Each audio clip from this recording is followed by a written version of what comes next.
ফিলিস্তিন ইসরায়েল চলমান সংঘাতের খবরে প্রায়শই ইসরায়েলি সেনাবাহিনীর খবর শোনা গেলেও ফিলিস্তিনের কোনো সেনাবাহিনীর নাম সামনে আসে না। অনেকেরই মনে প্রশ্ন জাগে, বিশ্বের প্রায় প্রতিটি দেশের নিজস্ব সেনাবাহিনী থাকলেও ফিলিস্তিনের কেন নেই। আসলে একসময় ফিলিস্তিনেরও একটি শক্তিশালী সামরিক বাহিনী ছিল, কিন্তু ১৯৯৩ সালের ঐতিহাসিক অসলো শান্তি চুক্তির পর সে অবস্থার নাটকীয় পরিবর্তন ঘটে। শান্তির নামে ইসরায়েলের সঙ্গে চুক্তিবদ্ধ হয়ে ফিলিস্তিন তাদের সামরিক সক্ষমতা হারায়। ফিলিস্তিনের তৎকালীন নেতা ইয়াসির আরাফাত ইসরায়েলের সঙ্গে এই চুক্তিতে স্বাক্ষর করেন, যার অন্যতম শর্ত ছিল ফিলিস্তিন কোনো স্থায়ী সেনাবাহিনী গঠন করতে পারবে না। চুক্তির পর ফিলিস্তিন লিবারেশন আর্মি নামে বিদ্যমান সামরিক বাহিনী ভেঙে দেওয়া হয়।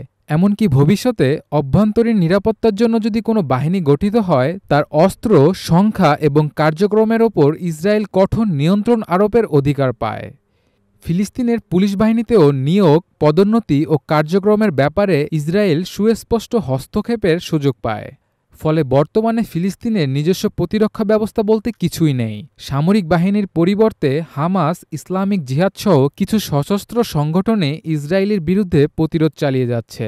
তবে এগুলো কোনো রাষ্ট্রীয় বা কেন্দ্রীয় বাহিনী নয়, বরং বিচ্ছিন্ন সশস্ত্র গোষ্ঠী। বিশ্লেষকদের মতে ১৯৯৩ সালের চুক্তির পর থেকেই ফিলিস্তিন একটি অস্ত্রহীন এবং দুর্বল রাষ্ট্রে পরিণত হয়েছে। গাজা উপকূলে ফিলিস্তিনের সীমিত নৌ সক্ষমতাও ইসরায়েলের নজরদারির আওতায় পরিচালিত হয়। অনেকের মতে শান্তি চুক্তির নামে ফিলিস্তিনের প্রতিরক্ষা কাঠামো ভেঙে ফেলার মাধ্যমে ইসরায়েল কৌশলগতভাবে ফিলিস্তিনকে একপাক্ষিকভাবে নিরস্ত্র করেছে।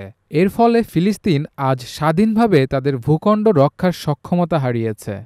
বর্তমানে ফিলিস্তিন চাইলেও আন্তর্জাতিক চুক্তির বাঁধনে আবদ্ধ থাকার কারণে পূর্ণাঙ্গ সেনাবাহিনী গঠন করতে পারছে না, আর ইসরায়েল এই সুযোগকে কাজে লাগিয়ে দখলদার নীতিকে আরও জোরদার করেছে বলে মনে করছেন আন্তর্জাতিক বিশ্লেষকরা।